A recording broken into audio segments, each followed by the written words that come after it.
Play my emotions like a pair of puppet strings. Did it ever occur to you my heart's more than a toy? नमस्ते, कैसे हैं आप सब लोग। मैं आशा करती हूँ कि अच्छे से होंगे। और कभी कोई प्रॉब्लम अगर सताए ना तो उस प्रॉब्लम को कहिए गुड बाय और बस लाइफ में मुस्कुराते रहिए। और अगर इत्मीनान से सोचा जाए तो हर प्रॉब्लम का इलाज ज़रूर होता है। फॉर एग्ज़ाम्पल, अगर रात में सब्ज़ी बच गई है तो फिर घर में हर कोई मुंह बनाता है इसको खाने के लिए और हमें ही खानी पड़ती है। अगर क्वांटिटी ज़्यादा है तो फिर पूछिए मत, ब्रेकफास्ट, लंच और डिनर तीनों ही हमारे लिए रेडी है। इसमें एक सिंपल तरीका है कि आप आटा गूंथ के ले लीजिए और उनकी इक्वल इक्वल लोई बना लीजिए। आपको जोड़ियों में लोइयों की ज़रूरत होगी। इनको बस इक्वल साइज़ में बेल लीजिए और ये जो सब्ज़ी बची है इसको अच्छे से मैश कर लीजिए। अगर कोई बड़े पीसेस हैं पोटैटो वगैरह के तो अच्छे से उसको हाथ से ही मसल लीजिए और इसमें से एक रोटी के ऊपर इसको अच्छे से लगा के चारों तरफ पानी की लेयर लगाइए और ये दूसरी रोटी उसके ऊपर अच्छे से चिपका दीजिए। आपको इसको बेलने की भी ज़रूरत नहीं है, बट इसके ऊपर सूखा आटा स्प्रिंकल कीजिए और हाथ से ही ऐसे प्रेस कर दीजिए। पराठे की तरह घी लगा के सेक लीजिए और बस बहुत ही yummy tasty stuff paratha ready हो जाएगा। कई बार हम ऐसे ही बैठे होते हैं, इतने सारे काम हैं, झाड़ू, पोछा, बर्तन, खाना बनाना, बच्चे के लिए शॉपिंग करने भी बाहर जाना है। समझ में नहीं आता कैसे मैनेज करें, कहाँ से शुरू करें।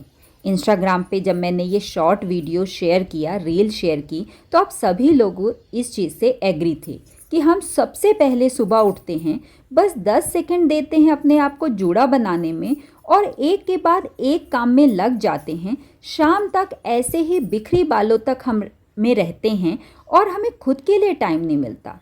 अगर हम खुद को टाइम नहीं देंगे, रिस्पेक्ट नहीं देंगे, तो फिर दूसरे हमारी रिस्पेक्ट कैसे करेंगे। तो सबसे पहले सुबह उठ के रेडी ज़रूर हो जाइए। इन 14 साल के होम मेकिंग की जर्नी में मैंने एक चीज़ अच्छे से सीखी है कि पूरे घर का काम आप खुद मैनेज कर सकते हैं, बट काम करने के तरीके में चेंज करना होगा। एक काम करने के लिए हमें 4 अलग अलग जगह से सामान उठाना पड़ता है और इसी में बहुत सारा टाइम और एफर्ट वेस्ट हो जाता है। इसलिए मैं हमेशा कोई भी काम जो रूटीन का है उसके लिए आप बोल सकते हैं वर्किंग ट्रे ज़रूर बनाती हूँ। इसके लिए आप कोई भी एक ऑर्गेनाइज़र ले सकते हैं। मैंने यहाँ पे एक मिठाई का डब्बा लिया है, सूखी मिठाई ही आई थी, उसको अच्छे से वाइप कर लिया है और सारा का सारा सामान इसी में एक जगह ऑर्गेनाइज कर दिया है। तो अगली बार जब मैं ये काम करूँगी, बस मुझे ये बॉक्स ही उठा के लाना है। हर काम में अगर एक एक मिनट भी बचाया जाए तो ऐसे बहुत सारे मिनट्स आपके बच जाएंगे जिसमें आप दूसरे काम अकोमोडेट कर सकते हैं या रेस्ट भी ले सकते हैं। ऐसे करते करते ईयर में आप ना जाने कितना समय और एनर्जी अपनी बचाएंगे। जब मैं बेटे को पढ़ाने बैठाती हूँ, अगर मैं उससे बार बार दूसरी अलग अलग नोटबुक मंगाऊँ, पेंसिल इरेज़र मंगाऊँ, तो एक बार वो पेंसिल लेने जाएगा, वापस लौट के ही नहीं आएगा। इसलिए मैं सारा सामान एक जगह इकट्ठा कर लेती हूँ, जैसे कि notebook, rough notebook, eraser, pencil, अगर ज्योमेट्री बॉक्स है तो वो भी। ये सारा कुछ सामान आप एक नॉर्मल बैग में या उन्हीं के जो ओल्ड बैग होते हैं उसमें रखिए और जब पढ़ाना हो तो बस ये आपको बैग ही उठाना पड़ेगा। कोई टेंशन नहीं, आप एक बार बैठाएंगे तो एटलीस्ट 15 मिनट भी पढ़ेंगे तो सुकून से पढ़ेंगे। यहाँ भागा दौड़ी नहीं होगी, सामान ऑर्गेनाइज रहेगा और आप भी वेल मैनेज रहेंगे। हर काम में आप ये तरीका अपनाइए और देखिए कि क्या वर्किंग प्रोसेस में इम्प्रूव हुआ है। शायद इस बात से आप बहुत सारे लोग एग्री भी करेंगे कि ऑर्गेनाइजेशन के लिए ऑर्गेनाइज़र से ज़्यादा सोच की ज़रूरत पड़ती है कि कौन सा सामान कहाँ पे और कैसे रखा जाए। हम ऑर्गेनाइज़र ले आएंगे, सामान भी रख देंगे, लेकिन अगर ढूंढते वक्त हमें परेशानी हो रही है, इसका मतलब वो ऑर्गेनाइजेशन सही नहीं है। यहाँ पे देखिए, टेबल पे बहुत सारा सामान पड़ा हुआ है। पहला टास्क है कि मैं इनको सेग्रीगेट करूँगी कि कौन सा सामान किसके साथ जाएगा। सेग्रीगेशन के बाद यहाँ पे मैं ऑर्गेनाइज़र की जगह कुछ ऐसी चीज़ें यूज़ करूँगी जो नो कॉस्ट हो। जैसे कि ये बॉक्सेस वगैरह हैं, इनको आप किचन में यूज़ कर सकते हैं। यहाँ कपड़े भी थे तो सिंपली स्ट्रेट फॉरवर्ड मैं इनको जाके रख दूँगी लॉन्ड्री एरिया में। स्टेशनरी मेरे बेटे की जो बुक शेल्फ है वहाँ रहती है, तो अगर किसी भी चीज़ की ज़रूरत है रिलेटेड टू स्टेशनरी तो वहाँ मिलेगा। बस इनको सेग्रीगेशन के बाद सबसे पहले एक मैंने लिया है इस तरह का साड़ी का बॉक्स। अगर आपके घर में ड्रॉर नहीं है तो ये साड़ी के बॉक्सेस बहुत ज़्यादा काम आने वाले हैं।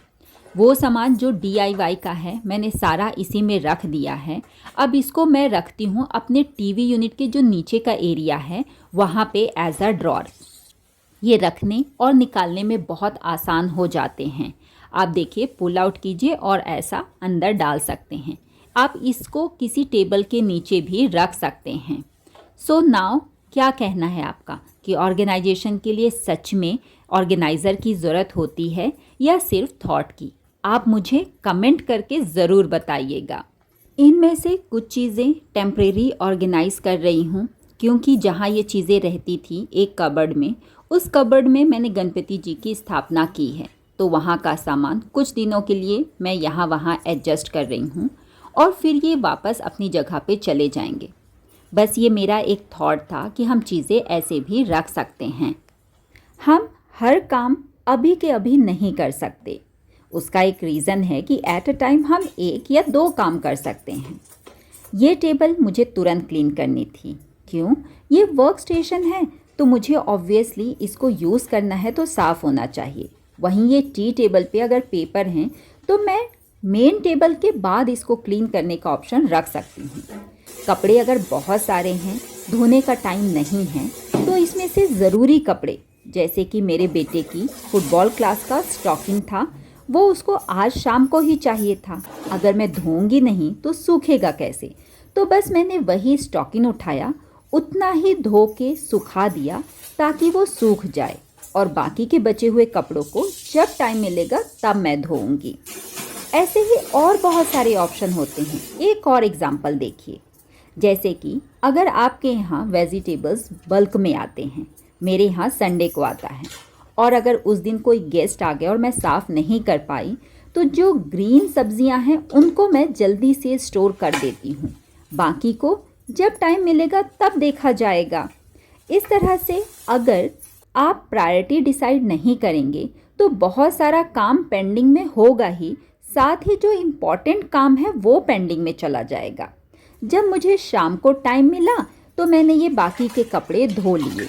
अगर ये रात में डले रहेंगे तो सुबह तक सूख ही जाएंगे, इनकी प्रायोरिटी नहीं थी।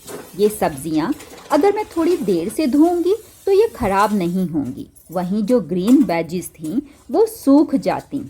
यहाँ पे मैं क्लीनिंग पैरेलली कर रही हूँ। 15 मिनट के लिए जब सब्ज़ी नमक पानी में डूब रही थी तो क्लीनिंग भी हो गई, सारा गार्बेज एक साथ यहीं क्लीन हो गया।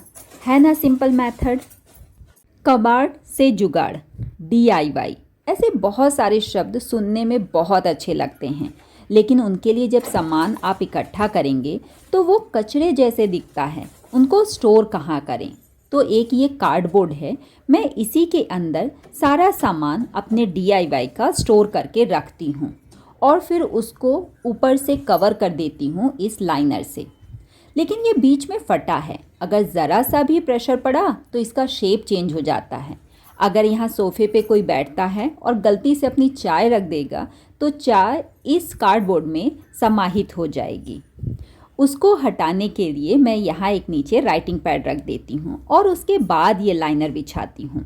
उसके ऊपर टॉय डेकोरेट कर दीजिए, किसी को पता भी नहीं चलेगा कि उसके अंदर आपने क्या क्या रखा हुआ है।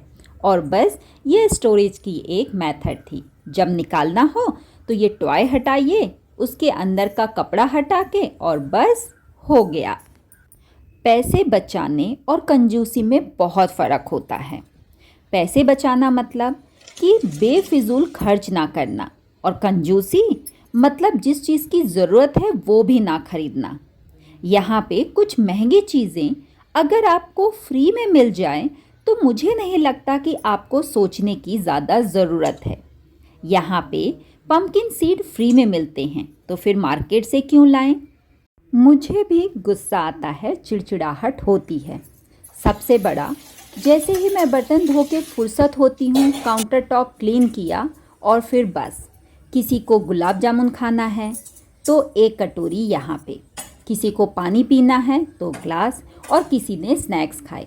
बेसिन तो 1 मिनट के लिए ही खाली नहीं रहता था, बहुत गुस्सा भी आता था। ओवर द टाइम रियलाइज़ हुआ कि जितनी देर में मैं उनको डांटूंगी और बहस करूंगी, उतनी देर में तो ये बर्तन 2-3 क्लीन हो जाएंगे। क्यों चिढ़ना है? इसी तरह जिस जगह पे बहुत लोगों का हाथ लगना है, जगह पे चीज़ें नहीं मिलेंगी, यहाँ वहाँ हो ही जाएंगी। सिंपल तरीका है कि सामान हटाइए, वाइप कीजिए, ज़्यादा है तो एक लाइनर बिछा लीजिए ताकि गंदा ना हो, और बस चीज़ों को वापस जगह पे रख दीजिए। चिड़चिड़ा के अपना और सामने वाले का मूड ख़राब क्यों करना है? एक चीज़ और, देखते देखते वो धीरे धीरे सीखेंगे। बहुत टाइम लगेगा लेकिन एक दिन ज़रूर सीखेंगे। मिलती हूँ अगले वीडियो में। Take care and bye bye.